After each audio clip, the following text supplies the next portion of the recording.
Hello students, Career Point education के YouTube platform पर एक बार फिर आपका स्वागत है। जैसा कि आपको मालूम है कि कल 27 दिसंबर को एनसीएल के विभिन्न टेक्निकल पोस्ट के लिए पेपर हुए हैं, तो उसमें से आज हम उसके आंसर शीट लेकर आए हैं। उसमें बताएंगे कौन कौन से आंसर सही है, तो उसको आप अपने पेपर से मैच कर लेंगे कि कौन से आंसर आप सही करके आए हैं।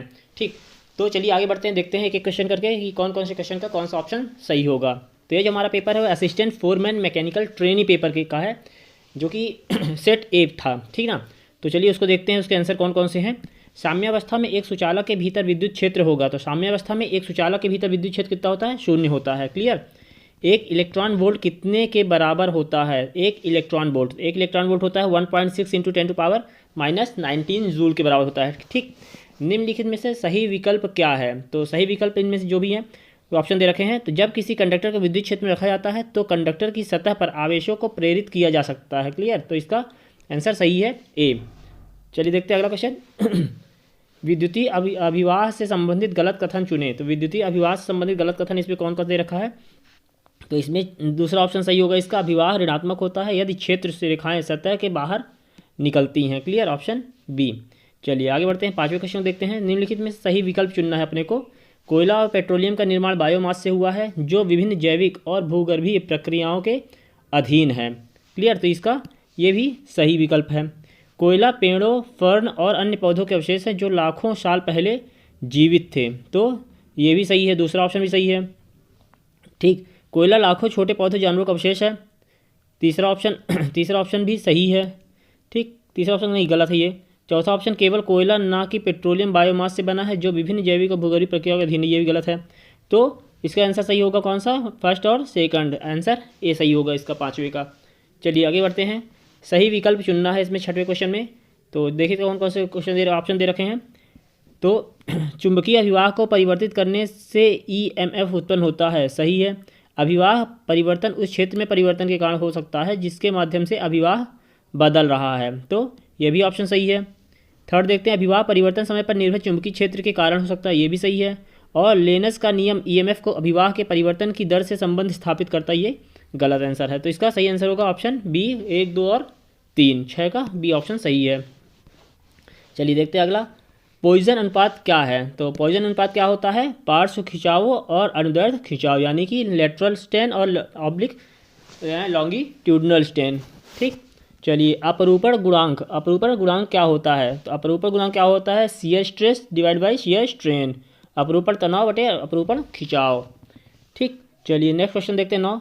यदि आयतन प्रत्यास्थता गुणांक और अपरूपण गुणांक क्रमशः 1 और 2 है तो यंग का प्रत्यास्थता गुणांक का मूल्य क्या होगा? ठीक, तो इसमें अपन रखेंगे, जब वैल्यू रखेंगे तो यहाँ आंसर अपना आएगा क्या? 3.6 आएगा। ठीक, इसको आप सॉल्व करेंगे तो ऑप्शन आएगा 3.6। चलिए बढ़ते हैं अगले क्वेश्चन की ओर, 10वें क्वेश्चन की ओर। तो तनाव का हाइड्रोस्टेटिक अवस्था के लिए सही कथन क्या है? तनाव के लिए हाइड्रोस्टेटिक अवस्था के लिए सही कथन क्या है? Sigma X equal to sigma Y equal to sigma Z.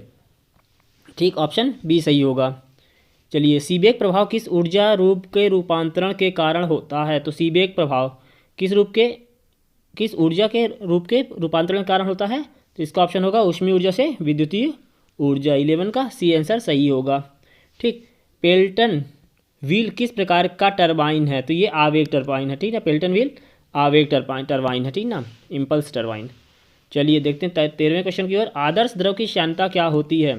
तो आदर्श द्रव की श्यानता क्या होती है? 0 होती है। क्लियर, जो कि आइडल फ्लूइड होता है उसकी विस्कोसिटी 0 होती है। पानी का अनुमानित घनत्व कितना होता है? 1000 किलोग्राम पर मीटर क्यूब होता है। ठीक, ऑप्शन ए सही है 14वें क्वेश्चन का। 15वां क्वेश्चन देखते हैं, श्यानता की इकाई क्या होती है? श्यानता की इकाई न्यूटन सेकंड मीटर पर मीटर स्क्वायर होती है। ठीक ना, न्यूटन सेकंड पर मीटर स्क्वायर होती है श्यानता, विस्कोसिटी की यूनिट। चलिए अगले क्वेश्चन की ओर चलते हैं, 16वें क्वेश्चन की ओर। तो यहाँ पे दे रखा है यूट्यूब मैनोमीटर में द्रव का विशिष्ट गुरुत्व क्या होगा जिसका दबाव मैनोमीटर में उपस्थित द्रव के सापेक्ष मापा जाता है? तो इसमें सही आंसर क्या होगा? इसका आंसर होगा मैनोमीटर में उपस्थित द्रव का विशिष्ट गुरुत्व जिस द्रव का दाब मापना होता है कि विशिष्ट गुरुत्व से अधिक होता है, सही है। मैनोमीटर में उपस्थित द्रव का, हाँ तो ये सही है, तो बाकी तो और गलत ही होंगे। तो इसका आंसर होगा पहला ऑप्शन ए 16वें का सही होगा। क्लियर, निम्नलिखित में से क्या हाइड्रोलिक टॉर्क कन्वर्टर का हिस्सा नहीं है? Which is not part of hydraulic torque converter? तो इसमें क्या टरबाइन रनर भी है, पंप इम्पेलर भी है, गाइड वेन भी है, गियर और पिनियन। तो ये जो है इसका सही आंसर होगा। ये जो है उसका हाइड्रोलिक टॉर्क कन्वर्टर का हिस्सा नहीं है। तो गियर पिनियन इसका ऑप्शन डी सही होगा। क्लियर। चलिए बढ़ते हैं 18वें क्वेश्चन की ओर। एडियाबेटिक प्रक्रिया के बारे में कौन सा कथन सत्य है? तो एडियाबेटिक प्रक्रिया के बारे में कौन सा कथन सत्य हो रहा है? इसमें आयतन स्थिर होता है, रहता है, गलत। आयतन स्थिर, तापमान स्थिर रहता है, गलत। प्रणाली के माध्यम से कोई ऊष्मा अंतरण नहीं होता। No heat transfer through system, system के थ्रू कोई हीट ट्रांसफर नहीं होता। तो इसका यही आंसर सही होगा। आयतन के माध्यम से, वो प्रणाली के माध्यम से कोई ऊष्मा अंतरण नहीं होता। चलिए 19वां क्वेश्चन देखते हैं। ध्वनि की गति किस माध्यम में सर्वाधिक है? तो ध्वनि की गति ठोस में सर्वाधिक होती है। क्लियर। चलिए अगला बढ़ते हैं। हाइड्रोसोनिक तरंगों के बारे में कौन सा कथन सत्य नहीं है? ध्यान रखिएगा, सत्य नहीं बोल रहा है। तो हाइड्रोसोनिक जो तरंग होती है उसको मनुष्य के कान नहीं सुन सकते हैं, ठीक ना। तो मनुष्य कान सुन सकते हैं, यहाँ पे लिखा है, यही गलत है, ठीक ना। तो इसका आंसर सही होगा बी। निम्नलिखित में से कौन सी तरंगें विद्युत चुंबकीय तरंगें हैं? कौन सी इलेक्ट्रोमैग्नेटिक वेव हैं इसमें से? तो ध्वनि तरंगे, ये इलेक्ट्रोमैग्नेटिक वेव नहीं है। अल्ट्रासोनिक तरंगे, ये भी इलेक्ट्रोमैग्नेटिक नहीं है। अल्फा तरंगे, ये भी नहीं। तो उपरोक्त में से कोई नहीं। तो इसका सही आंसर होगा ऑप्शन डी। इसमें से कोई भी विद्युत चुंबकीय तरंगे नहीं है, ठीक ना। हाइग्रोमीटर का उपयोग निम्नलिखित में से किसके मापन के लिए किया जाता है? हाइग्रोमीटर तो किसके मापन में किया जाता है? हाइग्रोमीटर का सापेक्षिक आर्द्रता मापने में, ठीक ना। सापेक्षिक आर्द्रता मापने में हाइग्रोमीटर का यूज़ किया जाता है। निम्नलिखित में से किसका उपयोग नाभिकीय रिएक्टर में नियंत्रक छड़ के रूप में किया जाता है? कैडमियम का किया जाता है। क्लियर। सिंपल सा क्वेश्चन है। प्लवमान पिंड के तटस्थ संतुलन के लिए क्या स्थिति होनी चाहिए? What is the condition of neutral equilibrium of floating body, ठीक ना। तो प्लवमान पिंड, तो इसका सही आंसर होगा ऑप्शन। अपलव के पिंड के अपलव केंद्र पिंड के गुरुत्वाकर्षण के ऊपर होता है, नहीं। अपलव केंद्र पिंड के गुरुत्वाकर्षण के नीचे होता है, नहीं। अपलव केंद्र पिंड के गुरुत्वाकर्षण के केंद्र पर होता है, ये सही होगा, ठीक ना। Meta centre is at the centre of gravity of body. तो 24वें का ऑप्शन सी सही होगा। क्लियर। चलिए आगे बढ़ते हैं 25वें क्वेश्चन की तरफ।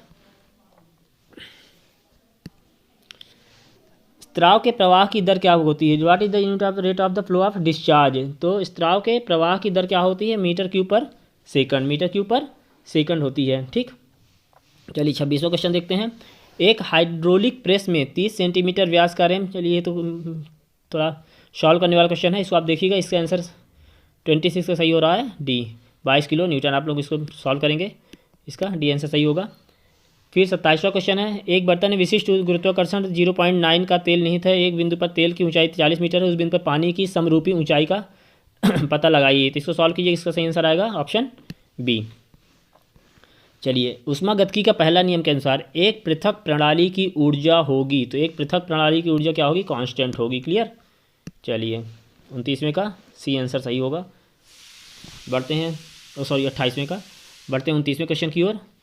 10 एटम के दबाव में 2 लीटर आदर्श गैस तापमापी, इसको सॉल्व कीजिएगा, ठीक ना। तो इसका भी आंसर क्या होगा? सी आंसर आएगा 0, ठीक ना। इसको विस्तार में कितनी अवशोषित ऊष्मा होगी? 0 होती है। चलिए देखते हैं इनमें से कौन सा कथन सत्य नहीं है। 30वें में पूछ रहा है कौन सा कथन सत्य नहीं। इक्विलिब्रियम पर एंट्रोपी परिवर्तन 0 होता है, यह सत्य है। नैसर्गिक प्रक्रिया यानी कि बोले तो स्पॉन्टेनियस प्रोसेस में एंट्रोपी अधिकतम होने की बढ़ती है, सही है। गैसीय अवस्था सर्वाधिक एंट्रोपी अवस्था, सही है। संरचना में अनियमितता घटने का अर्थ एंट्रोपी में कमी होता है, ये सत्य कथन गलत है। तो यही जो है आंसर होगा, इसका आंसर डी। इनमें से कौन सी स्टेट अवस्था नहीं है? Which is not state function. तो कौन सी स्टेट अवस्था नहीं है? कार्य क्या स्टेट फंक्शन नहीं है। चलिए इनमें से कौन सा गहन गुणधर्म नहीं है? इंटेंसिव प्रॉपर्टी, तो ऊष्मा क्षमता हीट कैपेसिटी जो है गहन गुणधर्म नहीं है। क्लियर।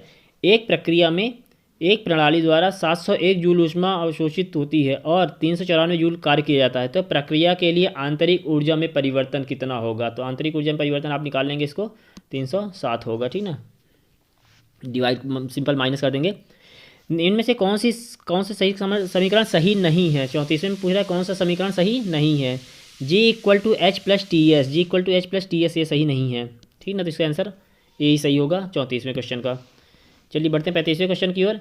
जब एक जोड़े के 2 तत्व लाइन संपर्क में होते हैं तो जोड़े को क्या कहा जाता है? ठीक ना, तो कहा जाता है उच्च जोड़ा। 35वें का ऑप्शन बी सही होगा, उच्च जोड़ा। जोड़ा शुद्ध गतिकी जोड़ा कहलाता है यदि जोड़े के लिंग के बीच सापेक्ष गति क्या होती है। तो सापेक्ष गति क्या होती है, पूर्ण रूप से या सफलतापूर्वक बाधित होती है, तो उसको क्या बोलेंगे, जोड़ा शुद्ध की। शेपर मशीन में किस प्रक्रिया का उपयोग किया जाता है। शेपर मशीन में किस प्रक्रिया का उपयोग किया जाता है, त्वरित वापसी प्रक्रिया का यूज़ किया जाता है शेपर मशीन में, ठीक ना। चलिए 38वें क्वेश्चन की ओर पर चलते हैं। हीट इंजन ऊष्मा को ऊर्जा के किस रूप में परिवर्तित करता है। तो हीट इंजन ऊष्मा के किस रूप में परिवर्तित करता है, यांत्रिक ऊर्जा में परिवर्तित करता है। 38 का सी आंसर। चलिए बढ़ते हैं आगे 39वें क्वेश्चन की ओर। गियर का मॉड्यूल क्या है। गियर का मॉड्यूल क्या कहलाता है pitch diameter divide by number of teeth, pitch व्यास बटे दांतों की संख्या। गियर का क्लियरेंस क्या है। गियर का क्लियरेंस क्या कहलाता है, एक गियर के डेंडम और मेंटिंग गियर के एंडेडम के बीच का अंतर। एक गियर के डेंडेडम और गियर मेंटिंग गियर के एंडेडम के बीच का अंतर क्या कहलाता है, गियर की क्लियरेंस कहलाता है, ठीक ना। चलिए 41वां क्वेश्चन देखते हैं। निम्नलिखित में कौन सा ऊष्मागतिकी का नियम नहीं है। तो ऊष्मागतिकी का शून्य नियम, पहला नियम, दूसरा नियम, उपरोक्त में से कोई नहीं। तो ऊष्मागतिकी का कौन सा नियम नहीं है, तो उपरोक्त में से कोई नहीं, ऊष्मागतिकी का नियम नहीं है, ठीक। चलिए 42वां क्वेश्चन देखते हैं। हेक्सा ब्लेड ब्लैंक स्पेस दे रखा है पर काटता है। तो हेक्सा ब्लेड किस पर काटता है, अग्र स्ट्रोक पर काटता है, ठीक ना, फॉरवर्ड स्ट्रोक पर काटता है हेक्सा ब्लेड। आमतौर पर टाँका लगाने पर इस्तेमाल होने वाला अभिवाह क्या है। तो flux commonly used on bronzing is. तो इसका आंसर सही होगा बोरेक्स, ठीक ना, इसका सही आंसर होगा क्या, बोरेक्स। चलिए अगला क्वेश्चन देखते हैं। एक टू हाई रोलिंग मिल में दो रोल होते हैं जो घूमते हैं। तो a two high rolling mill consist of two roll which rotate समान गति पर परंतु विपरीत दिशा में, ठीक ना, at same speed but in opposite direction. 44 का ऑप्शन बी सही होगा। चलिए 45 पे देखते हैं। गतिपालक चक्र का उपयोग किया जाता है प्रत्येक चक्र के दौरान गति के उतार चढ़ाव को सीमित करने के लिए। यही सही आंसर है इसका पहला, ठीक ना। वाहनों में झटके और कंपन को अवशोषित करने के लिए इस्तेमाल की जाने वाली कमानी का प्रकार क्या कहलाता है। तो क्या कहलाता है उसका कमान का प्रकार, कहलाता है बहुपत्ती कमान, ठीक ना, मल्टी लीफ स्प्रिंग। ऊष्म कार्य हॉट वर्किंग क्या कहलाता है। हॉट वर्किंग क्या कहलाता है, सुदृढ़ता और तन्यता बढ़ाता है, ठीक ना, इंक्रीज टफनेस एंड डक्टिलिटी, ठीक ना। चलिए इसका आंसर होगा सही 47 का ए। चलते 48 की ओर। 48 में दे रखा है द्रव और गैसों में ऊष्मा अंतरण किसके द्वारा होता है। तो द्रव और गैसों में ऊष्मा संचरण संवहन के द्वारा होता है, कन्वेक्शन के द्वारा होता है, कन्वेक्शन के द्वारा होता है। डीजल इंजन की सीटेन संख्या किसका मापक है। तो डीजल इंजन की जो सीटेन संख्या होती है वह होती है डिले पीरियड का मापन होती है, ठीक ना, 49 का डी आंसर सही होगा, डिले पीरियड। ठोस अनुभाग की तुलना में खोखले अनुभाग स्तंभ में होता है compared with solid section, hollow section, column has. इसका आंसर होगा हाई बकलिंग स्ट्रेंथ, उच्च बकलिंग शक्ति। तार रस्सी, इसको देखते हैं अगला 51 का। तार रस्सी के 6/19 डेजिग्नेशन में 6 और 19 की संख्या क्या दर्शाती है। तो 6/19 डेजिग्नेशन में 6 और 19 की संख्या क्या दर्शाएगी, बलों का संख्या और प्रत्येक बल के तारों की संख्या, बलों की संख्या और तारों की संख्या। क्लियर।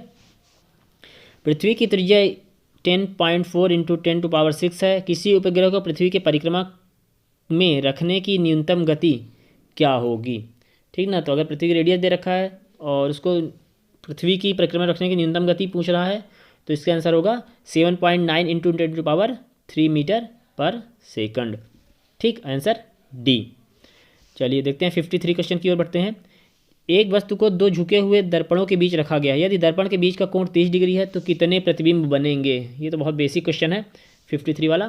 तो इसमें कितने बनेंगे, इसको सॉल्व कीजिएगा, आंसर आएगा 11, ठीक। अपन 10वीं से पढ़ते आ रहे हैं इस क्वेश्चन को। तो एक खुले टैंक में 2 मीटर गहरा पानी समाहित है। इसके ऊपर 1 मीटर गहरा विशिष्ट गुरुत्वाकर्षण 0.9 वाला तेल समाहित है। तेल के बल पर दबाव कितना होगा। 54 क्वेश्चन है। तो इसमें कितना दबाव होगा, 28449 Nm/m²। चलिए अगला क्वेश्चन भी न्यूमेरिकल ही है, इसको सॉल्व कीजिएगा, इसका आंसर होगा सी। यहाँ आंसर बता देता हूँ केवल। 56 में भी आंसर आएगा 6 का सी, ठीक ना। 57 क्वेश्चन भी सी, ठीक, इनको सॉल्व कीजिएगा आप, न्यूमेरिकल क्वेश्चन है। 58 सुपर क्रिटिकल वायलरों की मूल विशेषता क्या नहीं है। क्या मूल विशेषता क्या नहीं है? पानी और भाप को अलग करने के लिए भारी ड्रम की आवश्यकता होती है। निम्नलिखित में से किसमें मिलिंग मशीन टेबल को ऊर्ध्वाधर तल पर नी पर घूमने की व्यवस्था प्रदान कर झुकाया जा सकता है? तो 59 का यूनिवर्सल मिलिंग मशीन कहलाएगा। क्लियर। चलिए 60 क्वेश्चन देखते हैं। निम्न में से कौन सा तत्व रोलर बियरिंग में रोलर के रूप में उपयोग नहीं किया जाता? तो रोलर बियरिंग में रोलर के रूप में उपयोग क्या नहीं किया जाता? इसमें ऑप्शन दे रखा बेलनाकार, शुंडाकार, गोलाकार। उपयोग में कोई नहीं, तो इस उपयोग में से इसका सही आंसर होगा कोई नहीं। ठीक ना। एक विद्युत संयंत्र की रेटेड क्षमता 400 मेगावाट है। संयंत्र के पर पीक लोड 350 मेगावाट है। संयंत्र का औसत लोड 280 मेगावाट है। तो लोड फैक्टर क्या होगा? यहाँ पूछ रखा है लोड फैक्टर, तो निकालिएगा 0.8 आएगा। पानी का क्रिटिकल तापमान 62 क्वेश्चन है। पानी का क्रिटिकल तापमान कितना होता है? तो 374 डिग्री होता है। क्लियर। फिर अगला क्वेश्चन न्यूमेरिकल ही है 63 वाला। इसका आंसर होगा ऑप्शन सी। सॉल्व कीजिएगा आप। चलिए 64 की ओर बढ़ते हैं। अप्रत्यास्थ संघट्ट के संदर्भ में कौन सा कथन सत्य है? तो इसमें ऑप्शन इसका होगा टकराव से पहले पिंड की गतिज ऊर्जा टकराव के बाद पिंड की गतिज ऊर्जा से अधिक होती है। ठीक, ऑप्शन डी सही होगा 64 का। चलिए आगे बढ़ते हैं, देखते हैं 65 क्वेश्चन की ओर। एक बियरिंग संख्या 410 द्वारा नामित किया गया है। इसका मतलब है यह बियरिंग, ठीक, एक बियरिंग संख्या 410 द्वारा नामित किया गया है, तो इसका मतलब है यह बियरिंग भारी श्रृंखला का 50 mm के बोर वाला है। ध्यान रखिएगा, भारी श्रृंखला का 50 mm के बोर वाला व्यास वाला है। तो इसका 65 का डी आंसर सही होगा। चलिए 66 इसको सॉल्व कीजिएगा। इसमें सिंपल सा फार्मूला लगाना है, AL³ डिवाइड बाई 36 होगा इसका। 67 क्वेश्चन देखते हैं। एल्यूमिनियम में तांबा मिश्रित करने का प्रभाव होता है, तो क्या होता है? प्रेसिपिटेशन हार्डनिंग, अवक्षेपण कठोरण। ठीक, 67 का बी आंसर सही होगा। 68 में चलते हैं। टंगस्टन अक्री गैस बिल्डिंग के किन गैसों का उपयोग किया जाता है? टंगस्टन अक्री गैस बिल्डिंग में किस गैस का यूज़ किया जाता है? तो इसमें किसका किया जाता है? आर्गन और हीलियम का यूज़ किया जाता है। क्लियर। एक बैग में 7 सफ़ेद 6 लाल 9 काली गेंदें हैं। 2 गेंदों के अदृश्य रूप से निकाला जाता है, तो काली गेंद होने की प्रायिकता क्या होगी? ये तो क्वेश्चन बहुत ही सिंपल है 69 का। तो इसका आंसर आएगा बी। ये तो अपन सिंपल से पहले ही पढ़ चुके हैं, ये प्रोबेबिलिटी क्वेश्चन है, तो इसको सॉल्व करिएगा आप, आंसर बी आएगा इसका। ठीक, 69 में। चलिए अगला क्वेश्चन देखते हैं। एक खराद पर 2 mm पिच के स्क्रू थ्रेड्स को काटने की आवश्यकता है। ये भी न्यूमेरिकल क्वेश्चन है, इसका आंसर ए सही होगा। आप देखिएगा 20 RPM आएगा। ठीक, चलिए अब आता है सेक्शन बी। यहाँ पे 30 क्वेश्चन दे रखे हैं उन्होंने। ठीक, ये न्यूमेरिकल क्वेश्चन है, इसके तो आपको सॉल्व करने पड़ेंगे। बहुत सिंपल क्वेश्चन है। 5 मिनट में 600 मीटर लंबी सड़क से गुजरने वाला व्यक्ति किस गति से चलता है? ठीक है, 4 बराबर दूरी बटे समय फार्मूला लगेगा। तो पहले का बी आएगा आंसर, ठीक है। दूसरे में आप सॉल्व करेंगे, दूसरे में आएगा आंसर सी। थर्ड क्वेश्चन का भी आंसर बी आएगा, ठीक ना। 12 व्यक्ति एक काम को कितने, वही टाइम वर्क वाला क्वेश्चन है। चौथे में बी आएगा, तो कितने दिन में पूरा करेगा? 4 दिन में पूरा हो जाएगा। ठीक, यदि कोई बैंक 20% लाभांश का भुगतान करता है, तो किसी व्यक्ति को 100 रुपये का शेयर पे 150 रुपये में खरीद कर कितना % मुनाफा मिलेगा? ठीक, बहुत सिंपल क्वेश्चन है। 5 का बी आएगा, ठीक ना। 6वें क्वेश्चन में डी आएगा। 7वें क्वेश्चन में भी डी आएगा। 7वें क्वेश्चन में सी आएगा। 8वां क्वेश्चन 8वें में आएगा आंसर सी।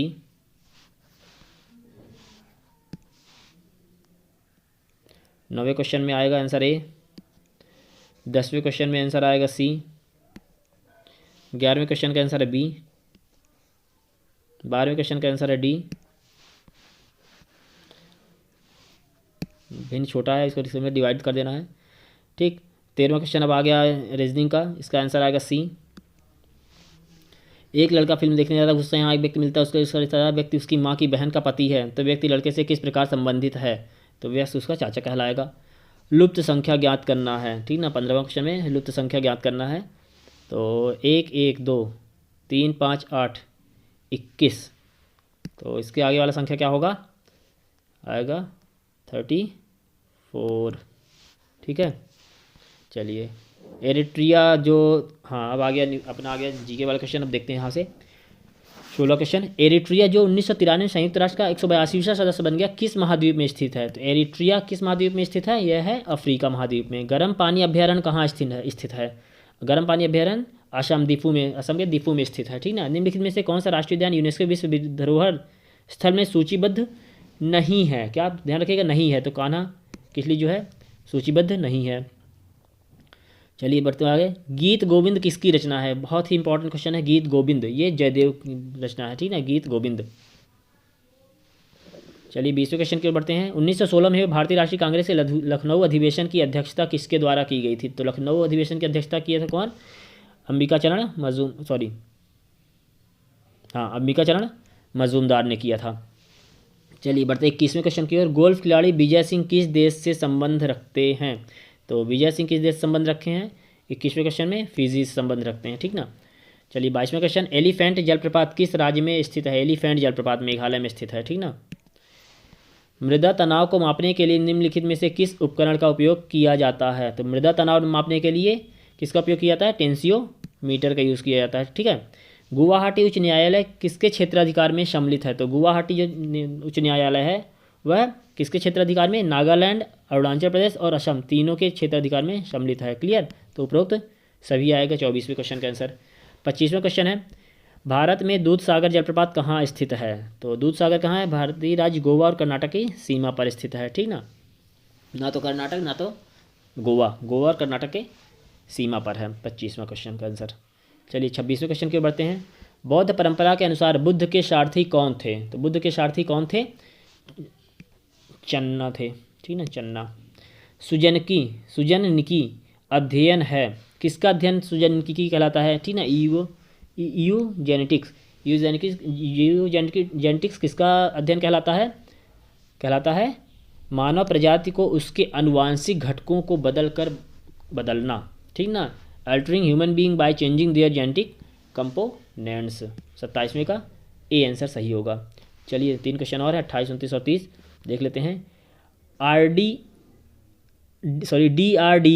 DRDL का फुल फॉर्म क्या है? Defence research and development laboratory. Bharat Ratna पाने वाले पहले गैर भारतीय कौन है? ये तो बहुत ही इंपॉर्टेंट क्वेश्चन, कई बार पूछा जा चुका है। खार अब्दुल गफ्फार खान है। किस भारतीय राज्य का वन क्षेत्र के अंतर्गत अधिकतम क्षेत्र है? तो भारतीय राज्य का वन क्षेत्र के अंतर्गत अधिकतम राज्य किस राज्य का है? अधिकतम क्षेत्र है अरुणाचल प्रदेश का, ठीक। तो ये थी हमारी जो फोरमैन का पेपर आया था उसका सही आंसर। आप मैच करिएगा पेपर से कि कौन कौन से आंसर सही हो रहे हैं। चलिए आप बाकी क्वेश्चन लेके आएंगे हम। ये मैकेनिकल पेपर था, ध्यान रखें, मैकेनिकल ट्रेड का पेपर था।